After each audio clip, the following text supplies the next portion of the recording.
Welcome back to Finnigan's Take. This is Conversation 10, and it's the story of Jerry's brother John, who allegedly commits suicide at his girlfriend's house. The problem is, his girlfriend is a Chicago cop, and John used her gun to shoot himself. Jerry is awoken in the middle of the night to come to the scene, and quickly suspects a police cover-up is in motion, and the story of John's suicide might not be accurate. John was my youngest brother, and he was also 12th child of my mom and dad. John was a union electrician, and he had two sons himself. He'd been separated from his wife. He'd lived in Las Vegas and then came back to Chicago when they had a separation. Easygoing guy, not a big guy, solid though, solid kid. Played high school football and wrestled in high school. He kept in good shape. He was pretty outgoing, had a great personality, funny, not an aggressive person, went along with everybody. He came back here. One of my partners was friends with a woman police officer, Miriam Hamad is her name. They began dating. Kind of a tough relationship. What year are we here? He comes back in 96. She was a police officer in the 11th district. A little hot-tempered. I don't know if she had to have that persona that she was tough because she was a police officer. She was aggressive, a tumultuous relationship. They had their falling outs quite often. She had her own house. So he spent a lot of time with her. My father passed away in May. John passed away the same month. And the circumstances surrounding that were him and Mary were out on Division Street at a bar called the Allegra. They got an argument. My brother had talked to another girl in there. Predating that, he had done the same at a bar that I was working off duty at up on Fullerton Avenue. And she came in there where she was working and punched him in his face. And I threw her out of the bar because I was working the door with two other guys. Did you witness this?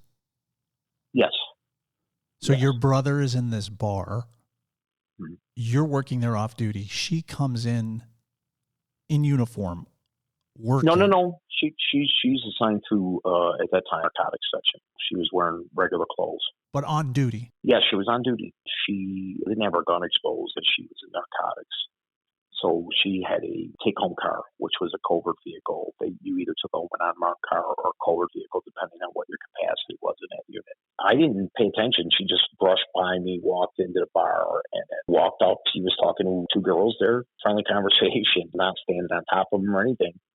And she just turned him by his shoulder and punched him right in the face. And I went and grabbed her by her neck and threw her out. I told her, I said, what the fuck is your problem? She's like, fuck him and this and that, calling the girls names. And my brother was laughing. He goes, she's a nut, man. And he goes, Jesus Christ, dude. He says, I wasn't my arm around them. He says, I was just talking to them. I was standing at the bar and they were sitting next to me. And then another occasion, I had an argument with him at her house. My brother called me and she fired her gun at him in the bathroom into the wall. I had a conversation with her about that. Told her, I said, what the fuck is wrong with you? I said, if you can't control your alcohol and you're drinking, you guys are arguing, then you really need to go on your separate ways. When you fired your gun on duty, it was a very serious incident. There was a big investigation, depending on what the circumstances were. If there was alcohol involved, you were going to take a big, heavy suspension, possibly lose your position as a police officer.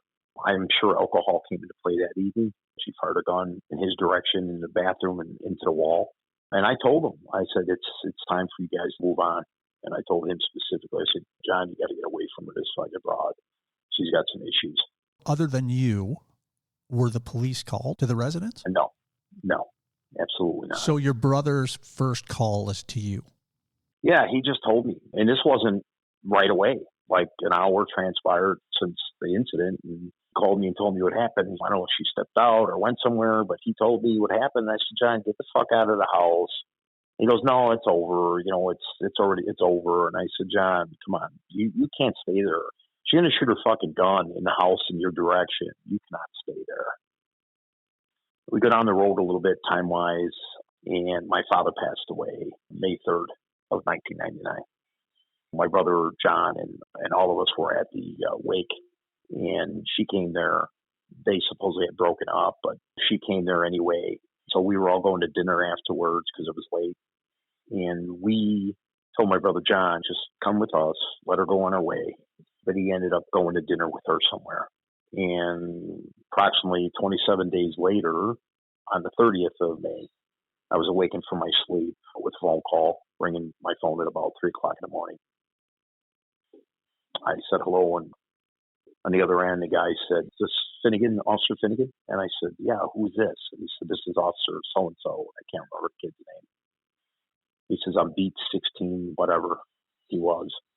Listen, he says, "You had a brother, John?" And I said, "I had a brother, John?" I said, what do you say? Is my brother okay? And he said, "Well, he's not okay." And I said, "Is he dead?" And he said, "Yeah, he's dead." So this is how the kid tells me over the phone. And I'm like, what the fuck, you know? So I'm like, what happened? He goes, well, supposedly he shot himself, but I don't know what the circumstances are here. We're still trying to get to the bottom of it. And I said, well, where is he? And he told me he was at Hamad's house. I said, okay, I'm going to come up there. Was that a surprise to you that he was with her still? It was, because he told her he was going to go back to his wife in Las Vegas. That was a problem. Told him that was the best thing for him is to get away from her, but did not take my advice. So I called my partner, and he picked me up, and then I started making phone calls, telling my family. I was the first one up there, and then my brothers and sisters, then my mother came, arriving on the scene up there, and my brother was still on the scene. They were doing an investigation. And I saw Phil Klein. He was the commander of narcotics at the time. He really didn't come up to me initially, which I thought was a little strange in light of my brother being deceased in the house and a police officer being involved. He didn't come up and offer condolences or anything. Why do you think that was? She worked for him. She had worked in 11 for him on the tag team. Was it abnormal for him to be there? No, he was her commanding officer, and one of his people was involved in a fatality shooting or possibly a suicide on her premises, so he had an obligation to be there. And I didn't see anybody else besides him, boss-wise, except a few sergeants from the district. There were 2 women that worked, were friends of hers, and I heard Klein tell them to go in and clean up after my brother was removed. They took my brother out of there and then transported him to the medical examiner's office. I kind of followed up on some of this stuff. For one, the sergeant who was handling the investigation from Internal Affairs, because I made a complaint because she said my brother's car was taken off her property. She didn't know what happened to it. So I reported it stolen. The car wasn't worth much, but it belonged to my brother, and I didn't want her to have it. And so I reported the car stolen. The 16th district notified me probably like a month later that the car was in her driveway. I don't know if she had it in the garage that night or what, but so I got a complaint on her. The sergeant that was handling the investigation was Jeanette Walsh, and Jeannie Walsh, I knew her from the 7th district as a sergeant. Very nice lady. I went down and spoke to her, and she showed me some of the file. Hamad had never initially called the fire department nor the police to report that my brother was shot. She made some calls to her father, who was a suburban police officer, and spoke to him twice for like a half hour. And then she notified the fire department and the police. So she sought his advice before she notified fire and police departments. My brother had passed away already. So she was speaking to her dad about all the circumstances, I guess. It was in black and white, the phone conversations, because the sergeant showed me. She said my brother took her gun off the table and played Russian roulette with it. Neal, my brother was never depressed, but that's not possible. And that night that he died, they were out on Division Street, like I started the conversation, at a bar called the Leg Room. And the same thing happened. Big blowout. She was highly jealous and spoke to another girl there. And they got into a physical altercation and were told to leave the bar. She struck him a couple times. When we went up to her house before my brother was removed, this is just observations made by me, but her car was jerked up onto the curb. Tail end of the car was sticking out into the street. And my brother's car, because they had driven in separate cars, his car, because they met down there, was perfectly aligned with the curb. I spoke to her sister and asked her about the circumstances. And she said that she went out for more beer. And then when she came back, my brother had shot himself. And I said, what time did you go out to get more beer? And she said it was like 4 o'clock. Where's our liquor place open at 4 o'clock in the morning? And she didn't really want to say anything, so she didn't answer any questions I was asking her. Miriam, you were asking questions to, or her sister? No, her sister, Samantha, yeah. No, Miriam, she never came out of the house. She was in the house the whole time with the police when they were investigating it, my brother there. And then she went to Area 5. I also went over there with my partner, Jim, drove over there, and she would not answer questions. And then she ended up checking herself into a mental facility, dragged out the investigation because they couldn't question her while she was under psychiatric treatment. So I ended up, following through with it. She got a suspension. That was the extent of it. The bottom line was she never cooperated with the police department on the circumstances surrounding my brother's death. And the worst thing about it was that she went to the police board. I tried to get her fired for the car and not securing her weapon in the house, which I don't believe that my brother killed himself. I truly believe that she shot him. It's 2 people in the house with no other witnesses. Her sister was present, not when supposedly your brother killed himself, but she was in the residence when the gun went off? She denied it. She said she went out for a beer, but it was like 4 o'clock in the morning. So it was kind of hard to believe that story. So the sister went out to get beer when your brother supposedly killed himself, but Miriam was still in the apartment? In the house, yes. Yeah, sorry, in the house. Yep. So let me wind back for a second. When you get this call that wakes you up and you find out that your brother's dead, are you instantly suspicious because he's at her residence?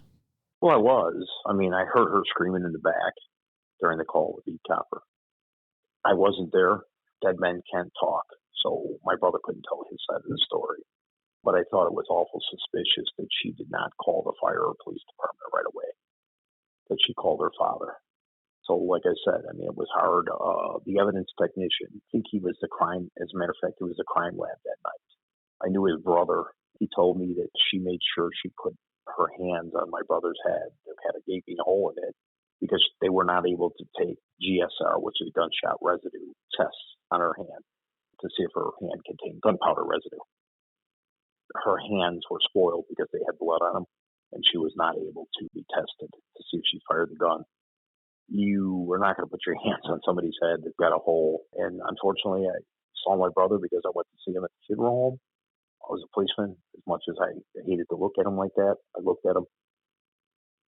And there's no way she could have stopped the blood from coming out of his head. So it's hard to make an allegation. She just got blood on her hands to cover herself, but that's my belief. When you show up at her house and you said Klein indicated to technicians there to clean up the place, is he acting as though this is not a potential murder investigation and it's a suicide? Apparently he had made that determination without any investigation being performed at the time. Just by seeing my brother, which anybody can say he shot himself in the head if it's 2 people. I had talked to my brother that morning, as a matter of fact, asked what was going on, we're just BSing, and he just told me, he said, if you're not doing anything, well, let's have a drink. If someone's going to kill herself, they just don't come across like that, I don't think. The investigation was hampered by the fact that she checked herself into a psychiatric facility. The detectives were not really able to interview her. The watch commander, the lieutenant that night, Wayne Weiberg, she had worked for him when he was a sergeant. The whole thing kind of sucked. Really wasn't the investigation. I don't think was able to be completed because of the fact that she didn't cooperate for quite a while. She refused to be questioned that night. Did she ever end up being confronted and questioned? I don't know, Neal. I don't know because she was in a medical facility for a while, for at least a couple of weeks. I don't believe they were able to talk to her while she was in there. At your brother's funeral, did she attend? Did she talk to you or your mother or your siblings or send condolences or engage in a sympathetic way with your family? No. And Neal, I truly don't believe she even came to the wake. I was distraught because he's my brother, but I do not recall seeing her there. all the stuff your family's been through and your poor mother with the death of your other brother and then this incident, this is another example of, I guess you'd say, the incestuous nature of the Chicago Police Department. Do you feel like the fix was in, so to speak, and people were turning a blind eye? I do, for the simple fact that other police officers who have been involved in people who have killed themselves with that officer's gun. There was a guy who made sergeant out of special operations, Steve. I can't remember his last name, but it'll come to me. And the same thing. He picked up a girl at a bar, and they went back to her apartment. They had sex. He went in the bathroom, the story goes, and heard a gunshot. He came out. The woman had committed suicide. They fired him for not securing his weapon. I want to pause here a moment and discuss this case of Steve Lesner, who was a sergeant. This is an article from Courthouse News Service. The headline is "Chicago Cop Rightly Fired After Woman Suicide." And I'm reading now from the article. A Chicago police officer was properly fired for spending time with a domestic violence victim who later picked up his gun and killed herself, the Illinois Appellate Court ruled. Sergeant Stephen Lesner responded to a domestic violence call from Catherine Weiland and her boyfriend at Northside Restaurant. Essentially what happened is Lesner ended up going to this woman's residence. They may have had some personal interaction. Lesner went to the bathroom, and this woman uses his gun to kill herself. Lesner is, of course, removed from the police department.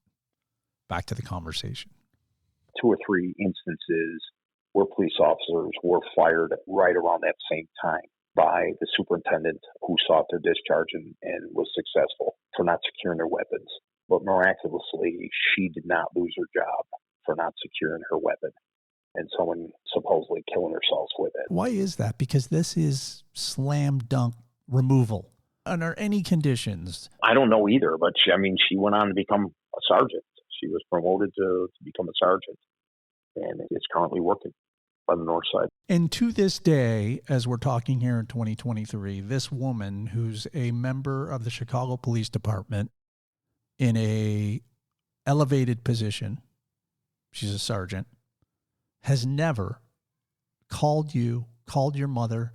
Your mother's deceased now, but never made an attempt to communicate with anyone in your family about being there at the death of your brother. Never. Her hiding my brother's car, her not calling the fire or police department after my brother was shot, calling her father for lengthy conversations. I don't understand that. One of the biggest things, too, is a rule that you have to render aid to somebody as a police officer. If that's picking up the phone and calling 911 to get the fire department. That's what I was going to say. Rendering aid is, even that's if correct. you feel like that's all correct. hope is lost, that is correct. You dial 911. That's right. That in the very least that you have to do is call 911, whether it's to summon the police to assist, to render aid, or the fire department. And she did neither initially. So I don't know who covered for her, but she was able to escape the whole incident, retain her position as a police officer, and then be promoted. I see her case here that went in front of the Chicago Police Board, and it's rather detailed, so I'm not going to read it all in the moment. Were these issues brought up to the board? Did you have an opportunity to walk through these things and explain yourself?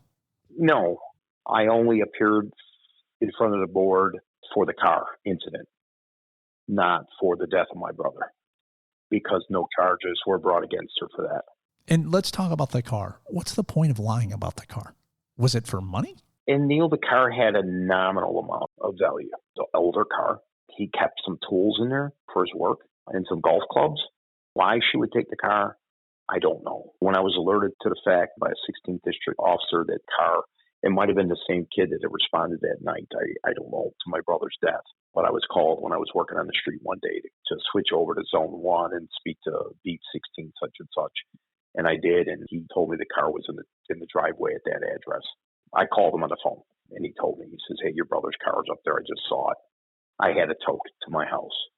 Just odd. The whole circumstances were odd. Able to check herself into a psychiatric hospital, not be questioned, not be charged with anything, including violation of the rules for not securing a weapon, which resulted in my brother's death. Whether she killed him or he killed himself, That should have been something that she had to answer for and never did. I want to pause here and talk in further detail about Miriam Hamad and read from some documentation that is readily available online from the Chicago Police Department and other sources, and I'll link to those. But ultimately, Miriam Hamad is suspended for 10 months. She's charged with violating 7 rules on 20 counts.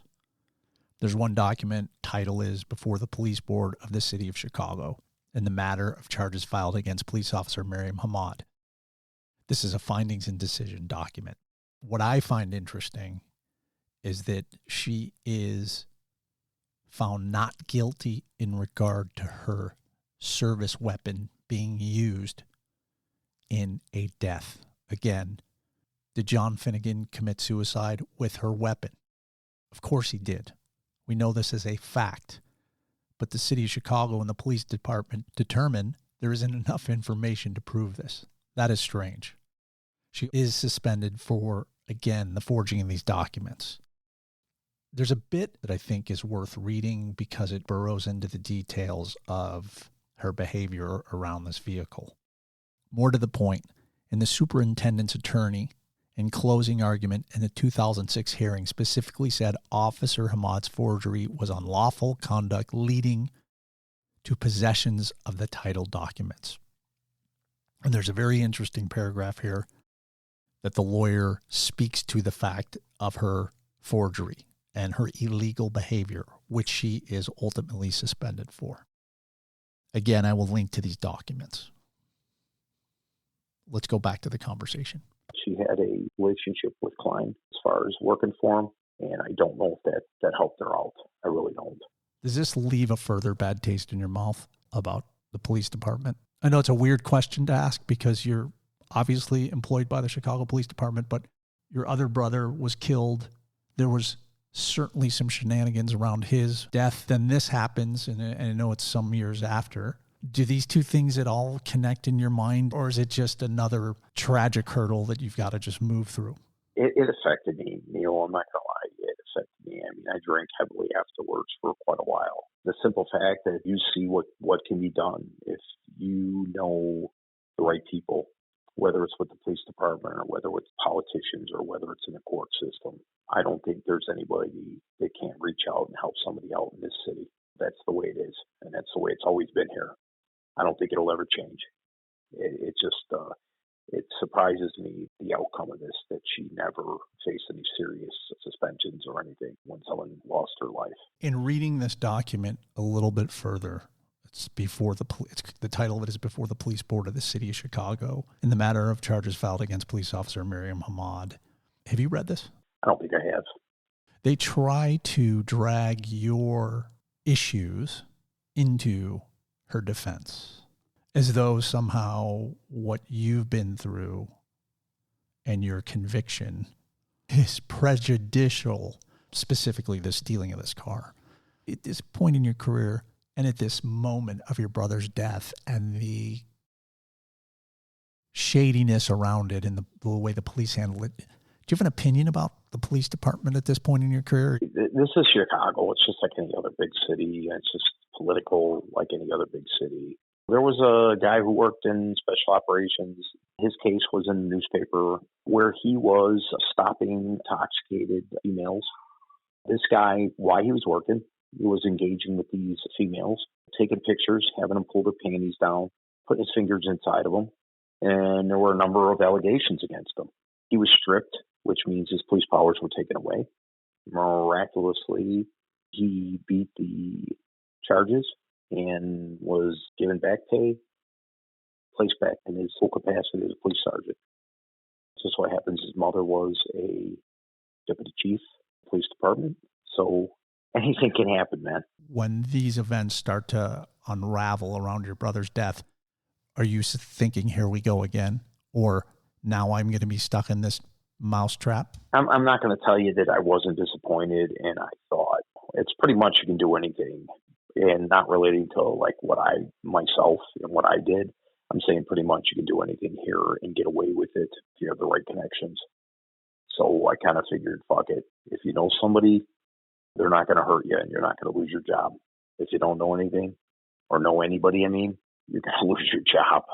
What did this do to your, I'm sure your mother's just devastated. She loses another child in a tragic way. Mm. Your father dies that same... 27 days apart. Yeah, it was a punch in the gut for us, to tell you that. I never thought I'd bury my dad and my brother in the same month, in the same year. Yeah, it's something you can't fathom, really. But try to, for lack of a better term, suck it up, man, and move on. You got to stay strong, and that's what I tried to do. But I'm a lot of solace in drinking, drinking and driving home drunk, drinking to the point where people would tell me, "Just go home now." It was difficult. That one went on for a couple of years. And is this a catalyst to your unraveling, or dominoes that start to fall towards you getting indicted? Is there any correlation between? I don't know, Neal. Thought about that. I had 10 years to sit there and think about that. And I'm not going to say it didn't wear on me mentally. Played it over and over. John was my youngest brother. Definitely took a toll on me. Drank instead of doing worse, and turning to drugs to blur it. Mentally, people say it gets easier. And I don't know. I mean, now it's been quite a few years now. So maybe it's a little easier now. I mean, for 10, 15 years, it went on and on. There were good days and bad days. Does this event act as a catalyst for you to further say, fuck, everyone's doing something shady? The police department's corrupt. The whole city's corrupt. Does all this kind of compound to a place where you really don't give a fuck? In the sense you're like, I'm going to just keep working to put the bad guys away, but fuck some of these rules. I'm going to get some of mine. I'm going to get some of this money. I'm going to kick doors down, build up this callousness where you're just kind of really don't give a shit anymore. And it's, I'm getting mine, because clearly they're letting people get away with murder or other things that are really nasty. And I'm going to go do what I want to do. Well, I can say in a sense I was a lot more reckless because of my brother Bill and my brother John. Nothing happened with their deaths. Kind of didn't give a fuck about a lot of things. But do you build up this animosity towards the department that you're working for? I knew at one point or another I was not going to get any promotions. I think I was sour about that. And I said to myself, I'm out here fucking doing all this. My bosses are telling me, oh, good job, all this bullshit.